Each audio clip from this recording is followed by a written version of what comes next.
just want to make sure I keep an eye on the waiting room, so I don't want anybody like unable to join us because I'm not paying attention. Okay, so Tommy, you're there with me, right? Yeah, I'm here. All right, so here's my notes. I wish I'd done it in slides, but I didn't, and I was revising this till late. So at some point, I guess I could convert it to slides. But so we went with Captain John Cawthern with Procrastinator Sportfishing, and here are the links. I need to put his name in there. I didn't. So we talked a bit about the conditions. We were in pretty marginal conditions, 6-foot swells with some pretty stiff winds on top of that. The ride out was pretty rough, and 2 people got sick, and they had taken meclizine, Bonini the night before and that morning, I think. Had y'all taken 2 doses, Tommy?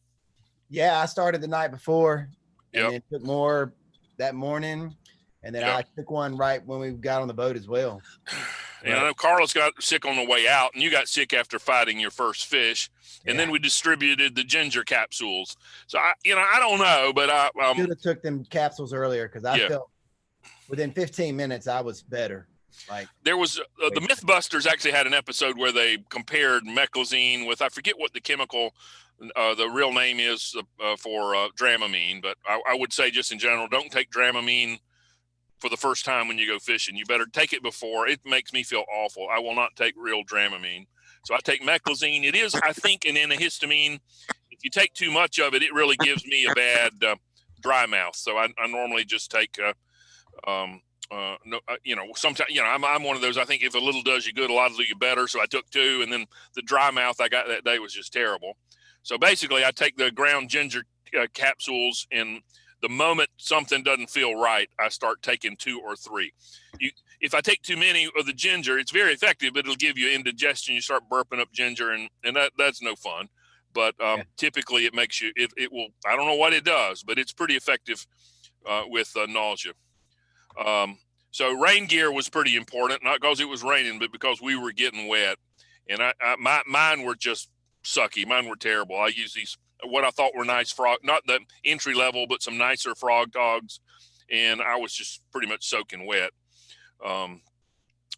Tommy had a nice Bass Pro Shop, the 100-mile-an-hour bibs and jacket, they cost him $700 or whatever it did.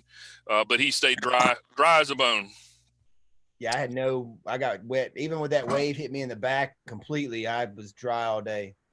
I would say though, when we got out in the Gulf Stream, we were 40 miles offshore. We were in 75-degree water, which is just pretty incredible.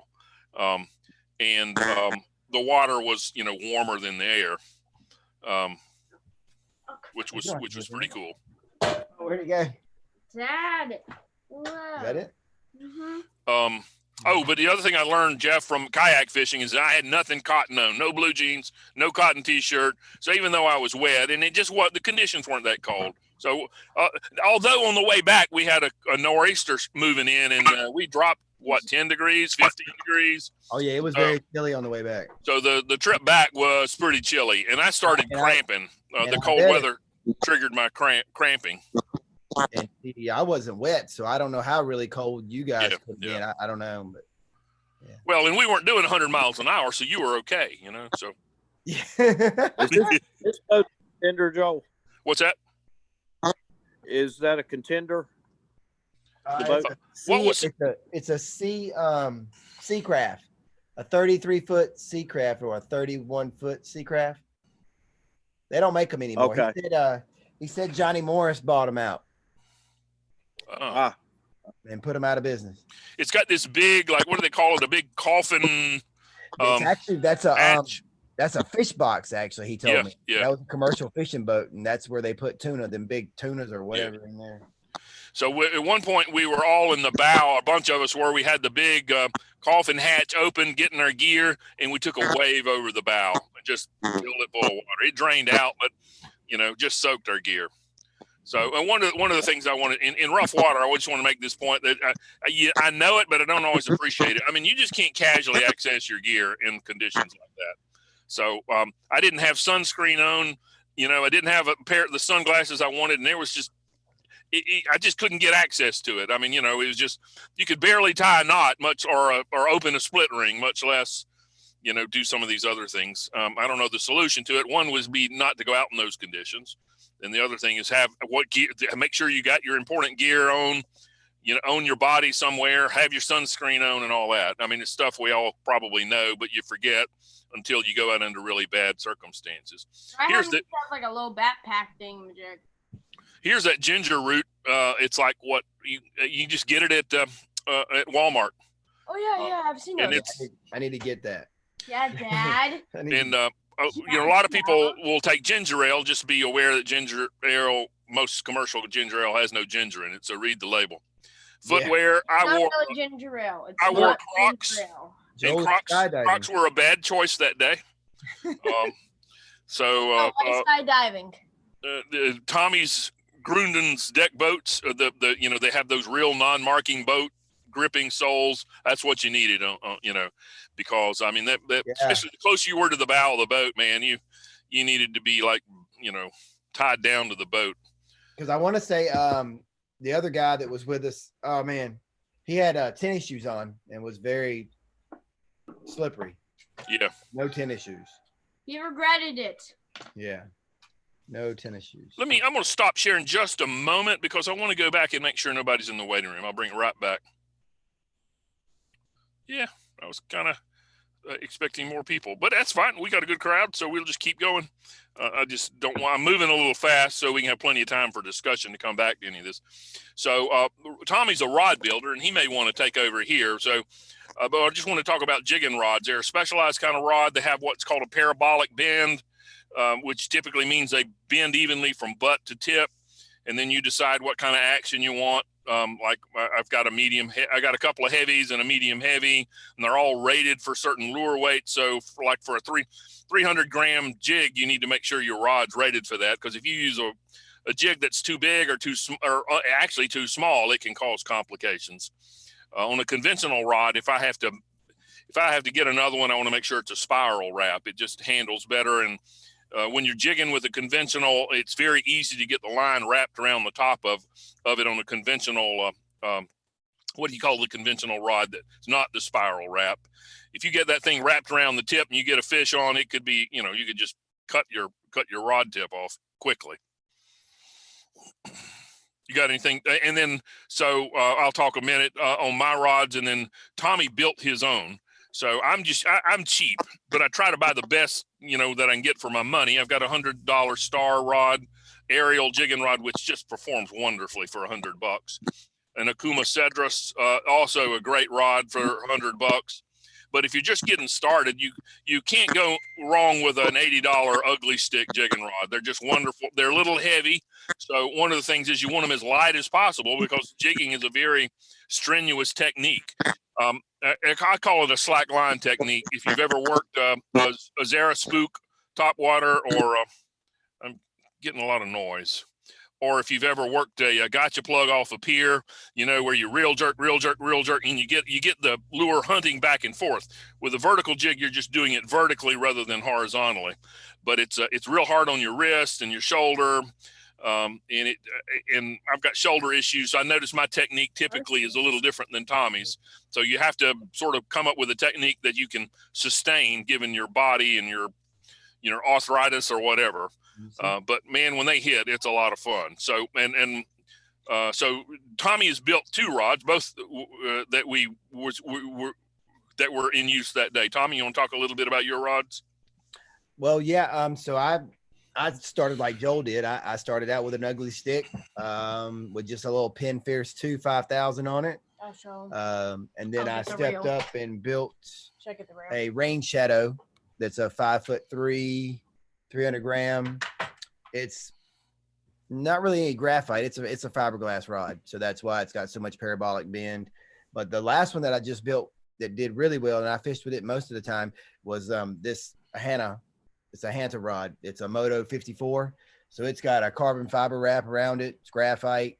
AKA the grouper, right? It's much lighter than the rain shadow, but it's a blank that costs $120 versus a rain shadow you can get for about $45 to $60, depending on if they're on sale or not.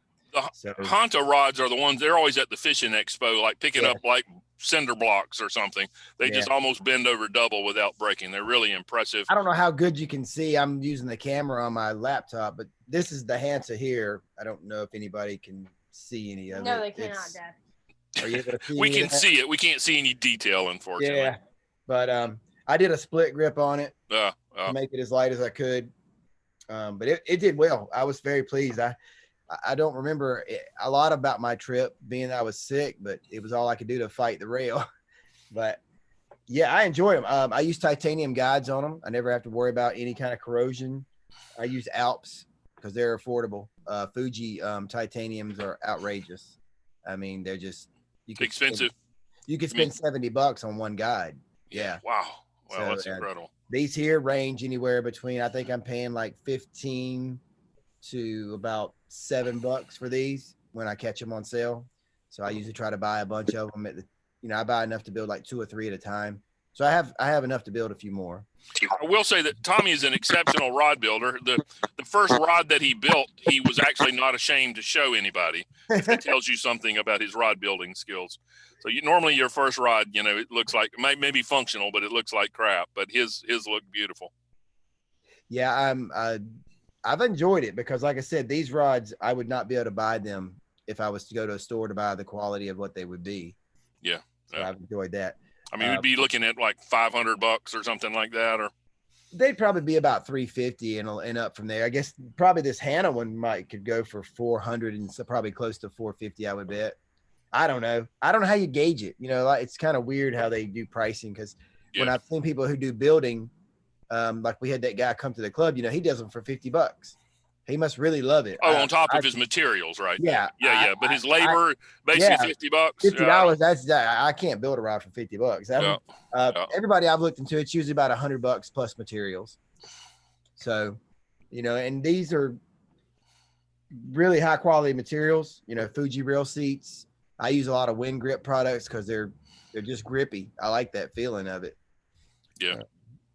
I'd just say if anybody wants to get into it and you're not sure, you could just, I don't know. I wind up buying cheap gear that breaks, but at least if you bought an ugly stick, you get started, you develop an informed opinion what you want, and then you can invest in a really good rod when you decide exactly what you want. Be one way to approach it. But if you got the money, the resources to just have a custom one built, man, I don't think you'd ever regret it because it is a real strenuous technique, and the lighter and stronger the rod is, the more pleasant the experience will be, I think, jigging. Let's move to Everett said something about I should build I built them for the club members to use, and I was going to say I typed it in that everyone got to use mine on this previous trip. Yeah, I think everybody got a chance to use it at some point. Oh yeah, I had missed the chat. My chat doesn't stay in. Yeah, I'm trying to pay attention to it too. Yeah, if you would, thank you. All right, let's talk. Again, I don't mean to rush. I know we could talk forever on this. So let's talk about reels. The big decision. Yeah. Real quick before you jump to reels, Joel. Sure. So I see that Jeff asked about does the boat provide rods? This particular charter. Charter, yeah, good question. You did not have to bring anything but jigs on this charter if you wanted to. He does provide nice quality reels and rods. He's got high dollar stuff he's providing for you. He ain't got no junk. So now I didn't understand that just because Tommy and I didn't talk that he provides like the first round of jigs, but you do need to bring jigs. Yeah. And that's something you'd want to discuss with the captain ahead of time, because some days, man, you can lose a lot of jigs in a short amount of time. And if you're buying full retail, you're paying $15 to $20 a jig, and that hurts. So we'll talk about that, for example, where to buy cheap jigs, how to make your own at a significant reduction of investment. Well, we actually made our own jig. I saw it. I see, Jeff. I did not lose that rod. You'll see in the video where Keith runs up and grabs the rod. I was flat on my back with my feet in the air, but my hands were still on that rod. That was, and then, I thought that was, I really thought you'd hit your head. That was very concerning to me. I was like, oh my gosh, he didn't hit his head. Is he all right? Yeah, so let's talk about reels and the big decision you'll have to make if you want a spinning reel or a conventional reel. And my short version is I work a spinning reel with my dominant hand, which is my right hand. I can work the jig so much better. But once I hook a really strong fish, I prefer fighting them with a conventional. So there's that dilemma. I find the technique more natural with a spinning rod. I can work my jig so much more effectively, I think. So I just need to retrain myself. So I have one of each and try to switch back and forth. And as I get older, let's just say switching arms is something I need to do anyway, because I get fatigued. So spinning versus conventional. And Tommy, we both have one. We both have both kinds. I do like a conventional. I really do. I honestly didn't even use it on this last trip. I stuck to my 2 that I built for purposes of I wanted to see how they were going to hold up. I was, concerned about my skills until this trip. I feel comfortable now. Yeah, I saw in the video you've got a good technique working it with the spinning rod. I've got a more economical, because I was forced to, because I had a shoulder injury. Mm-hmm. But I need to work a little harder sometimes. I like that vigorous upward sweeping motion that you use, but it's not what I've trained myself to do at this point.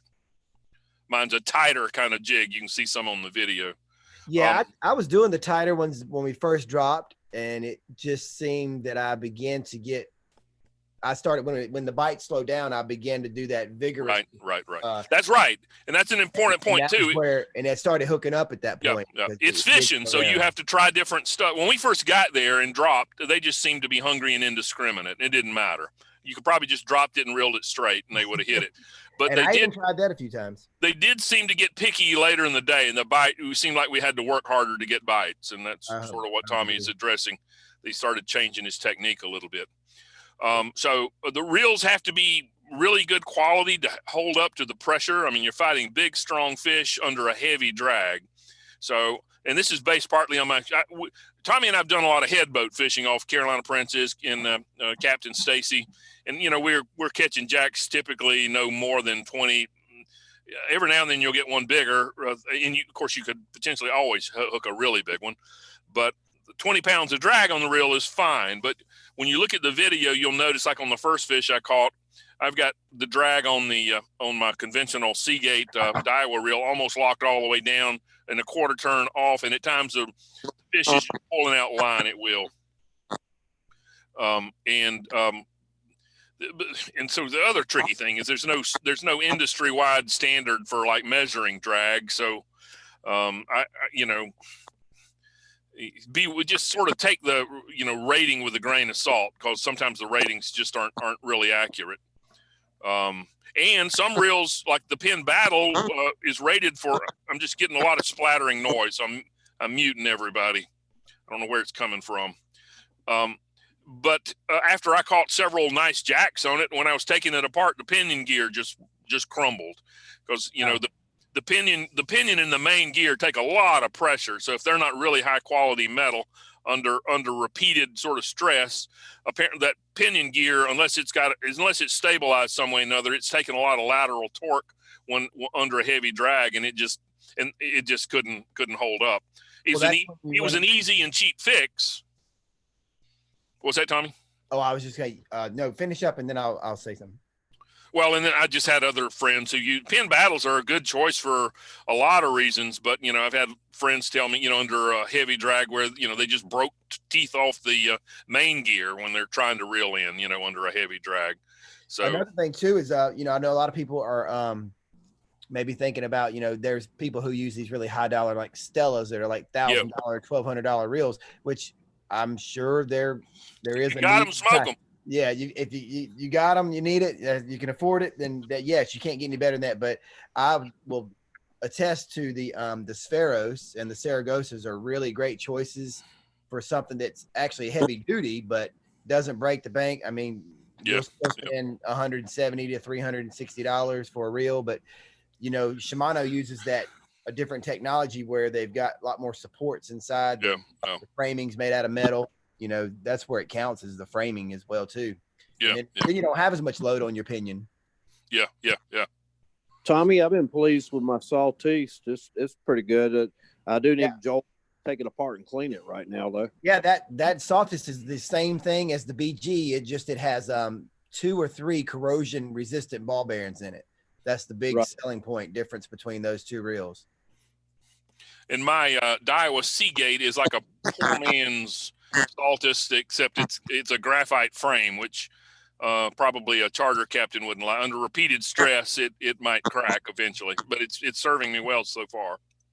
What size is that that Seagate you got, Joel? It's a 35, so it's a little like one for offshore 40 miles offshore where you might get into really big jacks. It's kind of a lightweight. Okay. I was wondering, would that be anything comparable to like a TLD 20 or TLD, any of those TLD mono reels? Maybe a whole different kind of reel. They're a different, they're the big wide spool, whole lot of line. This is a narrow. This is more of a high, it's a high ratio 6-4 to 1 jigging. Here we go. We got another. Oh, good. I get a pop up when someone's in the waiting room. So I think this is Mike. I'm not forget Mike if you prefer Mike or Michael. Oh, is that Mike Zawalski or? Yes. I don't want to mess his name that's up. right. Sorry. I didn't mean to butcher it, Mike. So I don't know if Mike can hear us or I can't hear. I can hear you. Okay. So we're just asking everybody to mute your mic, Mike, and we'll open it up at the end for discussion. But if you've got I'm still getting a whole lot of noise. If you've got a question, just unmute your mic and ask your question. It's fine. Right. All right. So coming back to the reels, I'm the cheapskate, so I'm looking for economy gear that performs well, and I have nothing but great things to say about the Daiwa BG. It's the best. I always say it's the best cheap reel you can buy, but it's the best inexpensive reel you can buy. Absolutely, because Alan Hawk, as if you guys don't know about Alan Hawk, look him up online. He does a lot of reel reviews, and he rated the Daiwa BG as like the #1 saltwater reel under $150. He does his rankings by the cost, and it's like his #1 choice. So and I mean, you'll notice on the video there's a spot where Keith is fighting a fish, and he keeps turning the drag down, and the fish just keeps taking line out. So it might be a little on the light end in terms of the drag capability for that kind of offshore fishing. For everything else, has been perfectly fine. I'm using Daiwa 65-pound braid, and that day that we were fishing, I was using that 80-pound fluoro leader that we got from that fishing tackle outlet. I forget that economy fluoro leader.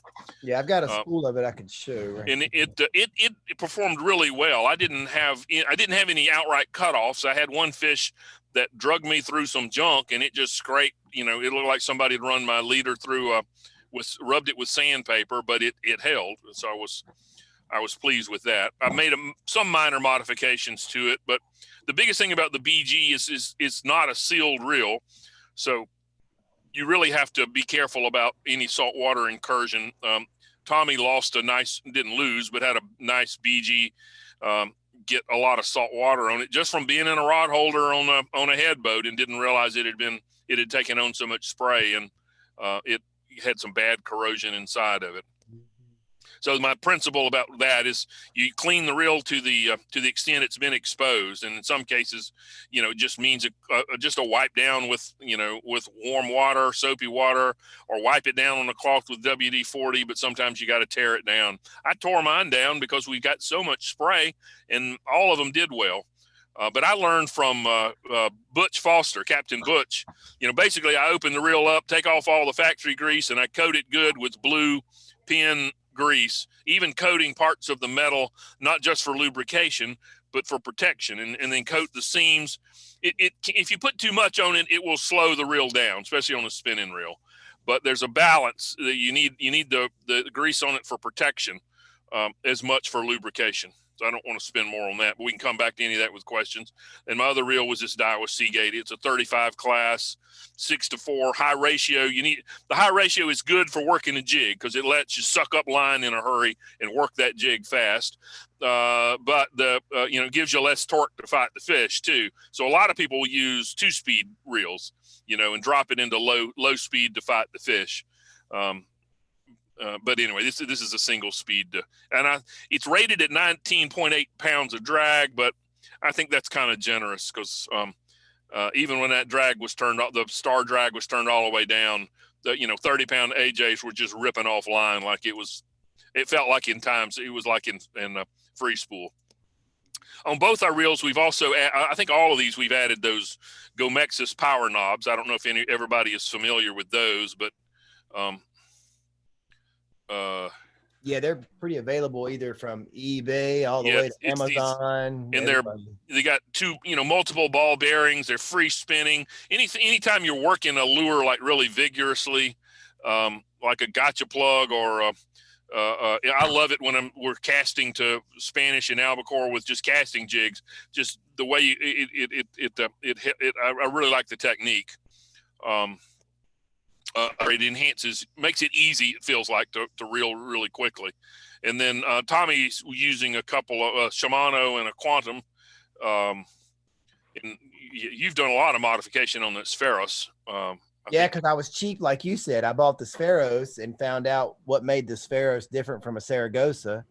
And what I found out is they eliminate one side bearing, and the bail's a little different. And then they have a dual force spool, so they have a drag that has a big washer on the bottom of the spool, and then a stack on the top. So I bought a Saragossa 10,000 spool, so I upgraded my capacity of line. At the same time, I was able to get a better drag system. And then I just did it because I did it. I completely pulled all the bearings out and bought Boca bearing full ceramics, so that I didn't have to worry about if I ever did get corrosion. I don't have to worry about it.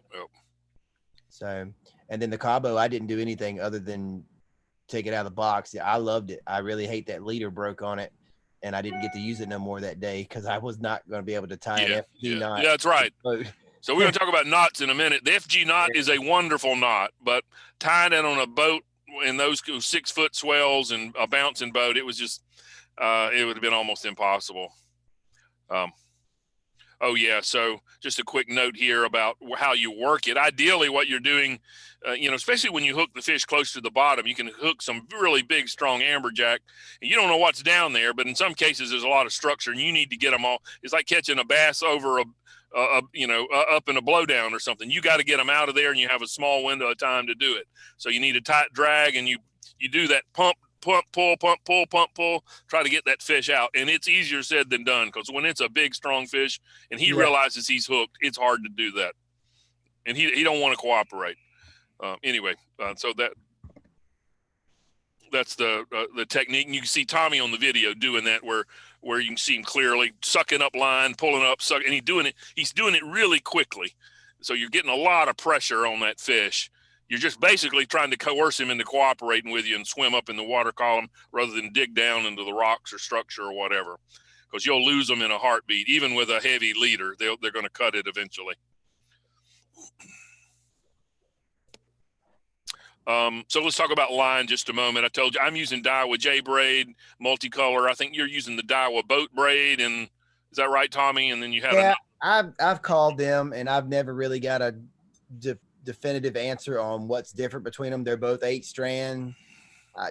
I don't know. That's right. Oh, that was the other thing. I think we're using 8-strand line. You want 8-strand line. Yeah. And braid is pretty much essential for jigging. And if you've used mono and braid before, you'll appreciate it. I mean, to work the jig, I mean, you need that total lack of, you need no stretch to work that. It allows you to work that jig aggressively with maximum action. The problem is what braid is good at is no stretch. What it's bad at is no stretch. So I often use a long 15 to 20 pound mono leader, especially when I'm just fishing for amberjack. So you got kind of a shock absorber on the end. I was using fluorocarbon, which of course doesn't have much stretch either. But then you're hoping the drag on you need a good smooth drag on the reel and a good bend in the rod to provide some forgiveness in the system when you get a really strong or a hard bite or run. Anywho, I don't know what's your philosophy about leader. I'm using a long leader, and that also allows, I'm also trying to avoid tying on a new leader. Correct. That's my main purpose. I would be okay with a 6 foot, but I will do I'll do my arm length. I'll do my wingspan times 4 is what I do. Oh yeah, well, you're shorter than I am, so. Ha ha ha ha. So I'm getting about 6.5 feet. Yeah. I'm putting on about 20 feet. Yeah. Because I granted, braid is not abrasion resistant, so therefore Yes, yeah. People often don't understand that about braid. Braid will cut on rocks or structure in a heartbeat. And when the captain or mate is boating the fish, you want to be grabbing mono or fluoro and not braid. Correct. Unless you got on a Kevlar glove or something, because it can cut you.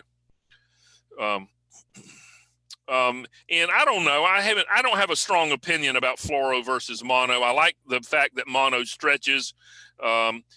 If there's a possibility you're in water where there are fish with good eyesight, like mackerel, I caught a lot more keens on jigs this fall, or tuna. We were hoping for blackfin and didn't get any. Then you probably want to change to fluoro. You just want to minimize your line, visibility as much as you can. I'm not sure how much it matters at 200 feet or 150, but it might. Anyway, well, from what I've seen over the last few years that we've gotten into this jigging and just watching videos, in jigging, you just don't want any stretch. You want, you said, you got to horse these things up. You don't want to have the stretch. So fluorocarbon, I guess, has some stretch possibly. But nothing like mono. They say it's minimal, but compared to mono. But Mono's I know stretchy. when we first got into this a few years ago, we were both just using mono and didn't really have any problems. I don't think amberjack care. Yeah. But kings might. Yeah. And I forgot. Tommy also caught a nice false albacore. We were hoping it was a blackfin, but yeah. So this fall, after the cooler weather started, I started hooking more false albacore and kings, jigging, So in that case, and Keith is joining us. Keith, I just got a notice. I admitted you, but I don't see you or hear you yet. Are you there, Keith? So let's talk a minute about the jigs themselves. I told you we had 2 hooks break. I mean, when you're catching these, hooking and fighting these big fish repeatedly, you can get some. I guess you can get metal fatigue. So because that hook has to flex a little bit, and I don't know. I guess I'm still willing to live with these cheap hooks because they're, I've never had one break before. But anywho, that's something to think about. It is kind of one of those things. You spend a lot of money getting offshore, and then you realize you've gone cheap on your hooks, and they fail you. That's kind of bad. Yeah, especially when you pay the kind of money you do to go on those charters. Yeah. And the hook is what failed on you. Yep. I'd love to see that. I remember one of y'all holding up that hook that broke, but I think I was laid out on the back of the boat at the time, so I don't really remember. But I showed you. You showed one just a minute ago. You're saying that was one of these. Was that like on one of those benthos? Well, this was a generic hook that I bought off eBay. Okay. So I don't even remember the brand, but I've just never had any problem with them. I've caught a lot of amberjack on them, but I haven't repeatedly caught 30 to 40 pound amberjack on them before. I got you. And that's a different thing. So I got these here. I don't know if anybody can see these. I got these type here. I got these off eBay, but they're Eagle Claw brand. Yeah. And they're 9/0, I think they were. But they were pretty cheap. I think I got like 100 for $14. And they are the so what is it, 3X or 4X? Yeah. I can if anybody's interested, I can share where I got them off eBay. Tommy. Yeah.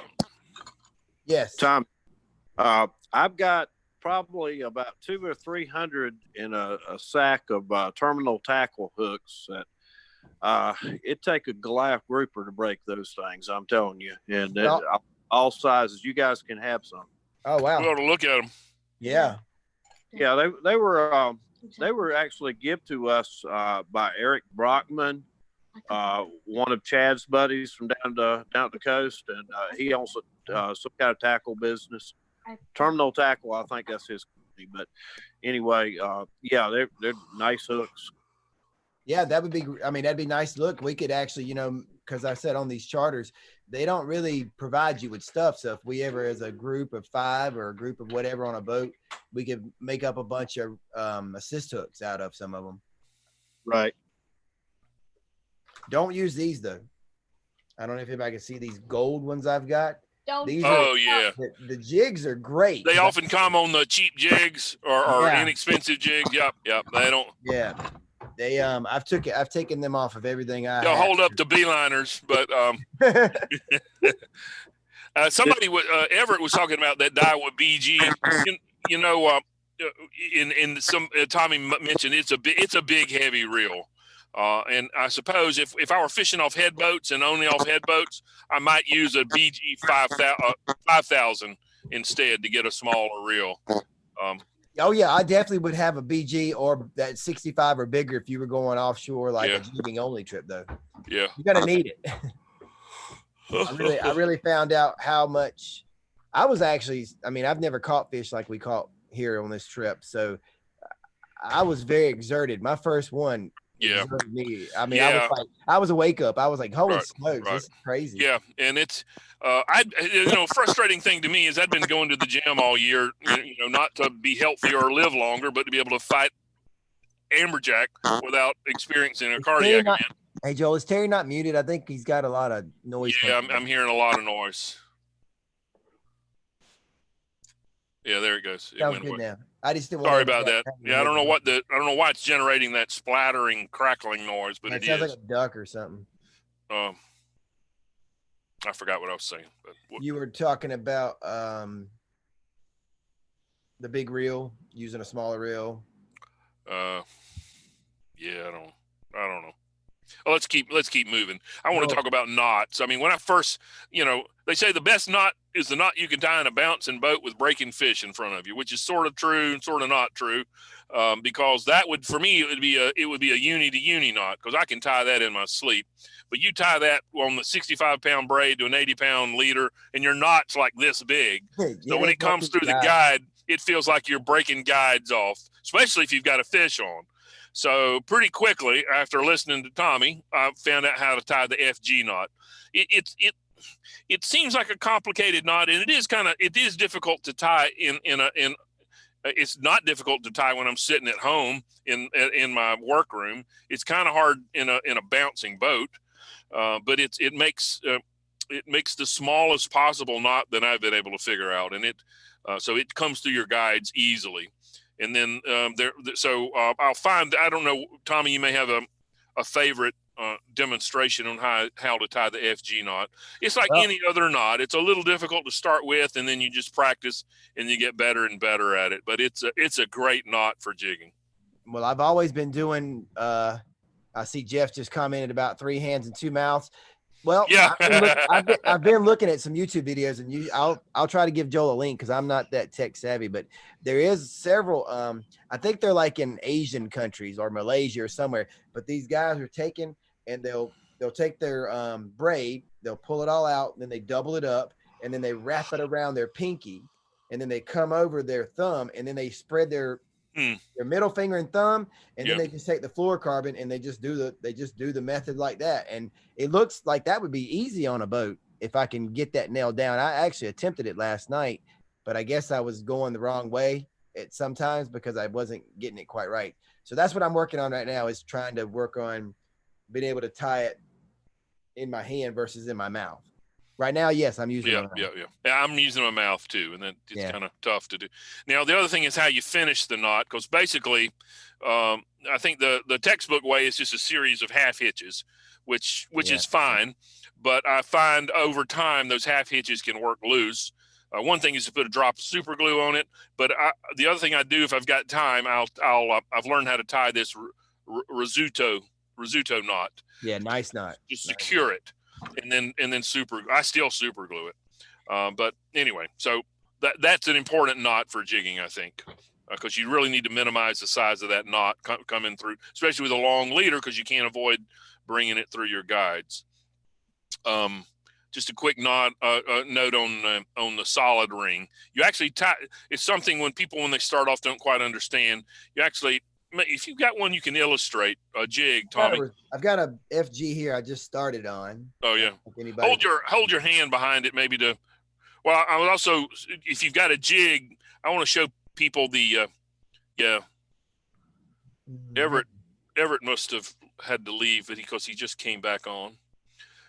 Can you see it better like that? Yeah, you can't in any real detail, but just trust me, it's a good knot, and there's lots of stuff on YouTube, and I'll make sure we got some good links there. The main thing is important to remember to, as you're pulling it, you want to pull it so tight that your braid turns clear. That's when you know you I tie mine under pretty heavy pressure. Yeah. And I've never had one fail. We had a leader fail, or leader not fail on one of your rigs, and then I know we had some cutoffs. But the other thing I want to talk about is how you rig the jig. Tom, you got a jig handy? It's actually a solid split ring, and then you have a solid ring, not a split ring, and you tie your line to that. And that is to what your assist hooks are connected to. And the jig itself is connected to the solid ring with a split ring so that it swings free. It was a Japanese, East Asian technique, so that when you're hooked up, your line is attached to the solid ring, which is attached to the hook, and the jig is free swinging. But not in great detail. Yeah, I just don't have good light down here. Yeah, that's all right. Well, so one of the things, a lot of the solid rings are actually flat like a washer. Yeah, and you don't want those, not when you're fishing, not when you're catching big fish. It will eventually cut through the knot, which is what happened in one case.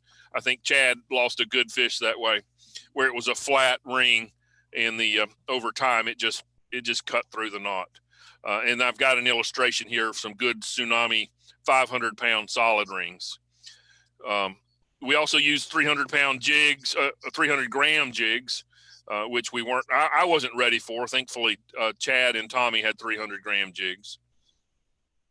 Yeah, we didn't get to use these mamas, though. These are the ones we should have used. We could have probably done something with these things. Oh, yeah. And these are like, what, nearly 400-gram jigs? They're 330. Yeah, so, again, you want to make sure your rod is rated for that size, because that can – Yeah, well, I think none of my rods are over 300. I do have a 325 that I haven't built yet, but my Cedrus is rated up to 330. I looked it up. I didn't realize. Okay, wow, that's good. And traditionally, these jigs have 2 assist hooks on it. And the first thing Captain John did was cut off that second one. And and he had a fairly strong opinion. He thought one, it would, so that's typically you have two hooks hanging off of the solid ring. And I've got a video where I bring a king mackerel aboard and the mate is wrestling with it, and one of the free swinging assist hooks catches him in the calf. I think that was mainly Captain John's concern. When you got more than one assist hook out there flopping around, it's easy to get yourself hooked. It's supposed to increase your hookup ratio, but when you're fishing for amberjack, if amberjack misses the hook, typically they're just going to come back. I did find in the fall when I was catching a lot of king mackerel, they often will only make one swipe, and they just slash by it. And so in that case, I kept 2 assist hooks, and sometimes would even add a hook at the end of the jig just to increase my odds of snagging that king when he came by. And the other thing I had to do in the fall is that I kept getting cut off. I'm using 500-pound or 300-pound Kevlar cord, depending, and it holds up to a lot. But basically, a king or a wahoo, a cuda, they'll cut through it. If not immediately, then in just a few moments. So Kevlar will resist cutting, but it ultimately, a king mackerel is going to cut through Kevlar. I can show. I have a cable. I have a cable assist hook right here, Joe. I think I might be able to get it seen. So what I started doing, I started using this Surflon Micro Supreme. It's coated wire and it's supposed to be knottable. I go ahead and crimp mine when I'm using 90-pound. This is the picture here, 65, but I'm using 90-pound. I found I couldn't knot it with a lot of confidence. So I went ahead and crimped it. Here's mine here. I do a knotted hook, and then I crimp it at the split ring. So I don't know how visible that is. and we both have learned a lot from. I mean, where we all learn things these days is on YouTube. So the Key West kayak fishing guy, who's Steve, has some great stuff on making your own jigs and how to tie and make your assist hooks. And he even gives you links to where to go to buy your Kevlar, and where he buys he buys unfinished jigs from this eBay vendor, and then spray paints them. And jigs and their color patterns, as it is with a lot of other things, they're often made for fishermen rather than the fish. Here's a homemade jig that I did. I just completely covered one side with glitter. Yep. I painted the other side orange. These are 7 ounces though, so they wouldn't have probably did very well. But I mean, cheap, you can have a jig made for like $350, I think, by the time you everything. And is any of this stuff affordable? Is it $3.50? I mean, you could. I don't remember. You made that one. Huh? Yeah. You made that one. Yeah. When you go to the store and buy these jigs, they're often $15 and $20 a pop. Well, here's I will tell everybody. I'll give everybody a link. There's a place up in New Jersey. Once we get to where he's going to talk about. Have you talked about? Didn't talk about jigs, right? Well, go ahead and talk about it. Follow through. That's fine. If that's what we're these ones here. If anybody can see these, just say if you can see. Those were good jigs. They worked well. Yeah, these are 300 grams. I get these from a company called Tackle World. They're in New Jersey.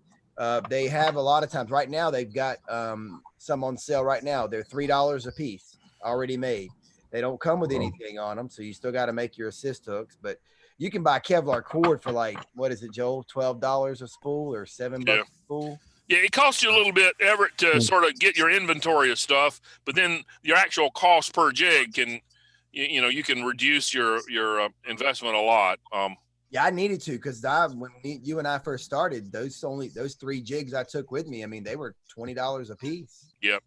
And some days you can go all day without losing a jig. Sometimes you lose 3 or 4 just right away. So I either buy the eBay ones that you can get with the cheap hooks that you need to throw away, or I look for the companies who are having these clearances on the ones I get for $3. Okay. Now, again, we're 5 minutes away from 8. I'd like to stop at 8, and then we can open for discussion and follow up on anything. So I just want to talk about some accessories. One was fighting gloves. You can spend a lot of money on some really nice fighting gloves. I'm a cheapskate. I buy these cheap. What's a common glove brand? I forget what it is, but they sell them at Walmart. They're grippers. They're not just they're made for gripping even when wet. And then I'll just cut off the fingers of the Here's the Ozark Trout ones that Walmart has. Huh? You can cut these. But now those are just the normal coated gloves. Yeah. These are called grippers. I forget what's the brand of those gloves? These are Ozark Trail. Oh yeah, no, it's not that. Those are the gripper gloves are thin. They're like the nitrile kind of coated gloves, but they're made for gripping when they're wet, and that's the key thing. Huh? How much are they? They're 3 pair for $5.99. Okay. Well, I bought a nice set of gloves, but I waited till Christmas. These are, I think I paid like $20 for these. But that's not bad. $40 pair of gloves. So yeah. If you I just always lose gloves. It's like sunglasses. Oh yeah, I don't lose my gear. Yeah, I know. Well, that's the difference. I lose my gear. And then now the D-hooker they use on the head boats and the charter guys, you can buy all kinds of D-hookers, but man, this is the best kind for a jig. The one to get. And they're hard to find. You see a lot of commercial guys use them. You hold a jig in one hand, reach down, and just pop that hook out, and it just works well. So can you guys see me now? I don't see anybody. I can. Your video is on, but it looks like you're in a dark room. I'm outside on my porch. If I turn my light on, you definitely won't be able to see me. So I don't see anybody. Well, it says there's one participant here. Well, yeah, we can. I can see that you've got your video on. It's just like you're in a completely dark room. Oh, sorry about that. That's all right. So we can hear you. So right now, you'll be able to ask questions. Let me move through the. I want to see. Tommy, you've got a good fighting belt. I don't know. I tend to function just as fine without a fighting belt. I had a jigging. good fighting belt. I left it at the motel. Oh, right. But you'll get it back eventually. Yeah, my friend went and got it that I nosed down there. But here's something that I got offline. I bought my son one. These are very economical. These are about $20 some dollars. They even come with a little bag on the back. Mm-hmm. And then the part comes off. It's just a little plastic thing that connects. Oh, right. Carabiner. Yeah. This pouch is really nice though. It's very deep. It's got you keep all your stuff in it. But the company's called evic.com. They're out of California. They mainly sell like what is that thing these kids do today? It's like Fortnite, but it's like going in the woods. Tide Pods? No, you're shooting people with BBs or something, plastic BBs, or what do you call that stuff? I don't know what they do. I'm not hip. I'm not with it, Tommy. I'm not into it either. But anyway, they're very popular for selling the guns and stuff for that. Paintball? But you're not talking about paintball. It's like paintball, but it's not airsoft. That's it. Airsoft. Yeah. So they mainly sell airsoft components, but they do have a part in there that you can go to for fishing stuff. And most of all their fishing stuff is straight out of Japan. They sell a lot of Jigging Master stuff. But yeah, I got those there a couple years ago, and they've been nice. I have a nicer belt, but I still use this same whatever you call this part that you put the rod. Mm-hmm. I don't know what you call it. So, well, let's finish this last part here, and then we'll open it up. So we've already kind of covered this about making your own jigs. And the first point I'd make, I'm getting some splatter badly from somewhere. Now it's gone. Look, yeah, I'm still getting that splatter. Mute your mic. If you've got a mic unmuted, mute it now, because we're just getting a lot of noise. But our tackle shops are really going to need our help, especially after this crisis. The problem is that most of them carry a minimal amount of jigging gear, and everything they carry is just crazy expensive.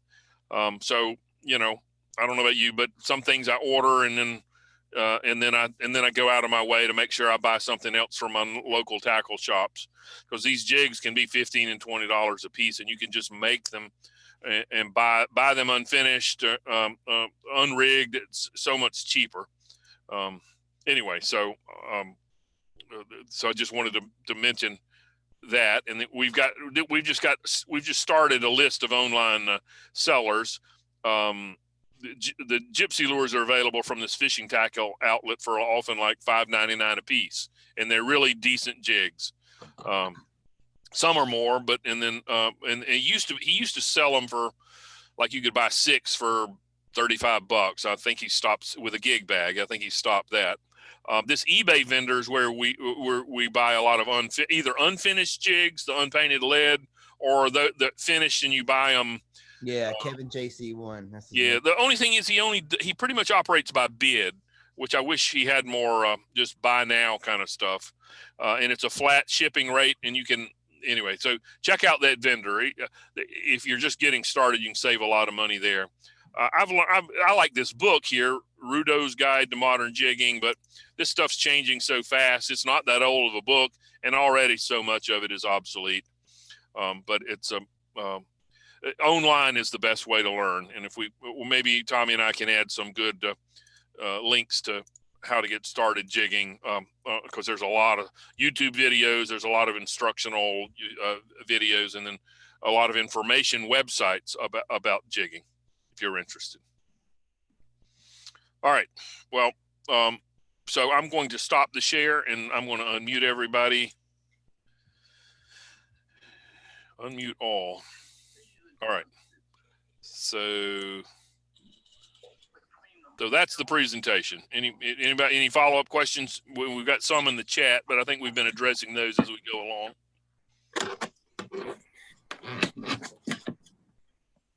You mentioned the Daiwa reel or rod. Yeah, reel. Yeah. Is that like, it's not very much capacity, is it? Oh, yeah. Capacity? 65 is almost 450 yards. That's pretty massive. It's one thing about the BG series is that they hold a tremendous amount of line. Really? Depends on what you're looking at. Yeah, Wow. but now I'm talking specifically about the BG series. Right. I saw that. I looked it up on Amazon a while ago. It's $99 for that. What was it, 4,500? You don't want that one. It's too small. Oh. So what do you want? The 8,000? You'd at least want a 5 Oh. Okay. or a 50 or Yeah, make a 55. 6,500 was 120 on eBay and West Marine. They both have free shipping. I just looked it up. Yes, Joel's is a Okay. 65. His is it's a honking reel, but you got to have something like that if you're. See, I started off with a 5,000 Fierce 2. I mean, it's kind of small, but I mean, it's probably sufficient for a head boat. If Right. you're going to do like a jig specific trip going after 40 plus pounders, you're probably going to want at least a BG 65. And I would say it's a heavy reel, but I'm often I not don't know aware that of it. it's that heavy. It's like a counterweight when you're working the jig. I find the weight has not been much of an issue for me. Well, this is my Cabo 100.